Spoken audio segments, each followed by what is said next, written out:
Halo teman-teman, Assalamualaikum warahmatullahi wabarakatuh. Kembali lagi bersama Mister Sukri pada pelajaran PAI, Pendidikan Agama Islam. Adapun materi yang akan kita bahas adalah iman kepada qada dan qadar, dan dalil nakli tentang adanya qada dan qadar.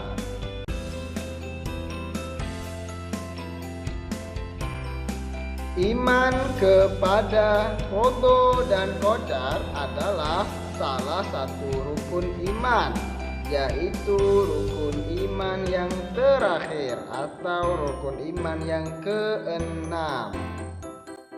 Qada secara bahasa berarti ketetapan, hukum, ketentuan, kehendak.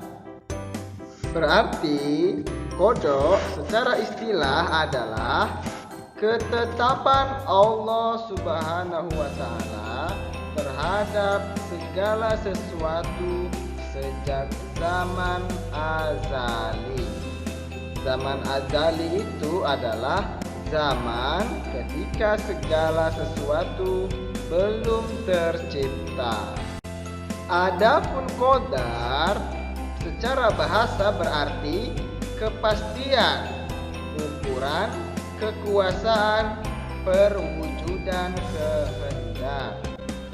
Qadar secara istilah berarti perwujudan kehendak Allah Subhanahu wa Ta'ala terhadap semua makhluknya dalam ukuran dan bentuk-bentuk tertentu sesuai iradahnya atau sesuai kehendaknya. Nah, sekarang coba perhatikan gambar berikut. Mister ingin menjelaskan qada dan qadar. Yang ini adalah qada atau ketetapan Allah yang telah Allah tetapkan semenjak zaman azali ini. Jadi di sini maksudnya zaman di mana alam semesta belum ada, hanya ada Allah semata ketika itu. Nah, kalau yang tanda panah hijau ini kita sebut ini adalah perjalanan kita atau prosesnya. Nah, jadi ketetapan Allah semenjak zaman azali ini dalam prosesnya manusia dengan ikhtiar dan doa bisa merubahnya. Nah, setelah ditetapkan oleh Allah untuk semua makhluknya, kemudian barulah kita melihat hasilnya atau perwujudan daripada hasil dari yang telah ditetapkan Allah. Nah, itulah yang disebut oleh qadar. Jadi kalau qadar itu akan kita ketahui setelah terjadinya peristiwa. Kalau sebelum terjadi peristiwa itu masih berbentuk qada, memang sudah ditetapkan oleh Allah, dan setelah menjadi peristiwa itu qadar namanya.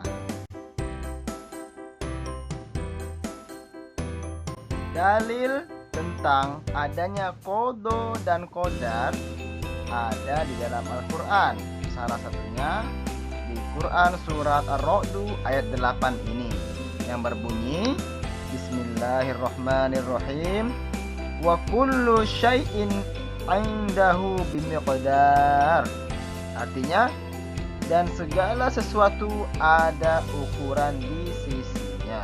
Ar-Ra'd ayat 8.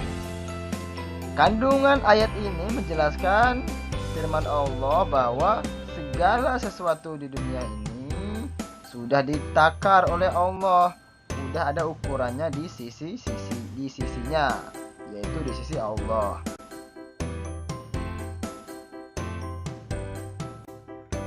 Nah, seperti yang kita ketahui, qada dan qadar itu adalah ketetapan Allah atau kita sebut takdir. Nah, ketetapan Allah ataupun apa yang telah ditakdirkan Allah itu ada dua. Yang pertama takdir mu'allaq, yang kedua takdir mubram. Yang pertama takdir mu'allaq. Takdir mu'allaq itu adalah ketentuan Allah Subhanahu wa Ta'ala yang mengikut sertakan peran manusia melalui usaha atau ikhtiar dan doa. Jadi takdir mu'allaq itu ketetapan Allah, namun manusia diberi kesempatan Allah bisa merubahnya. Salah satu contoh takdir mu'allaq yaitu adalah kesehatan, kepintaran, kekayaan.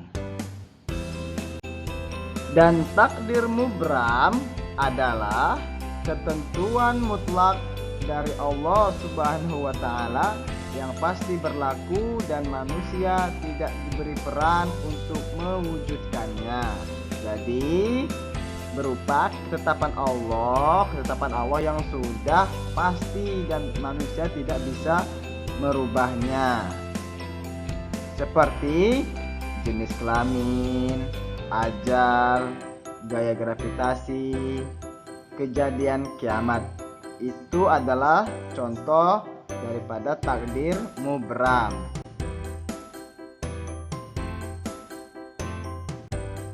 Dalil Al-Quran yang menjelaskan tentang takdir mu'allaq salah satunya ada di surat Ar-Ra'd ayat 11.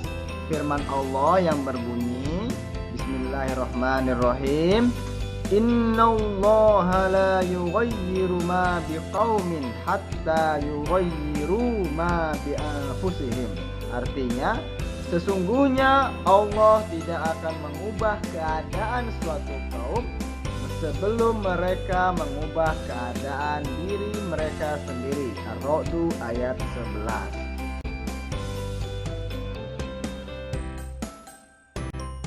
Adapun dalil Al-Quran yang menjelaskan tentang takdir mubram yaitu firman Allah pada surat Al-A'raf ayat 34 yang berbunyi, Bismillahirrahmanirrahim, walikulli ummatin ajal fa idza jaa ajaluhum la yastakhiruna sa'atan wa la yastaqdimun. Artinya, dan setiap umat mempunyai ajal, batas waktu.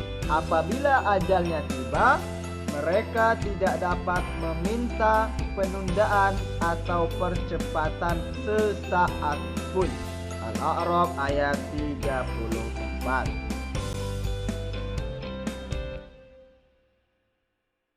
Nah, teman-teman, setelah kita belajar tentang iman kepada qada dan qadar, alangkah banyak hikmah ataupun pelajaran yang bisa kita ambil. Salah satu contohnya adalah dengan beriman kepada qada dan qadar itu bisa menenangkan jiwa. Kemudian dengan begitu juga kita senantiasa bersikap sabar dan syukur, karena semuanya ini hanyalah titipan Allah Subhanahu wa Ta'ala. Kita harus menerima dan mensyukurinya.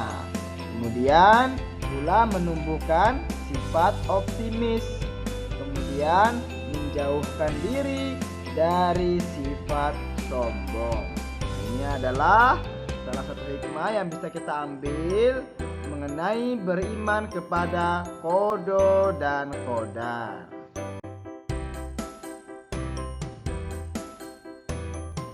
Nah, demikianlah teman-teman pembahasan materi kita hari ini.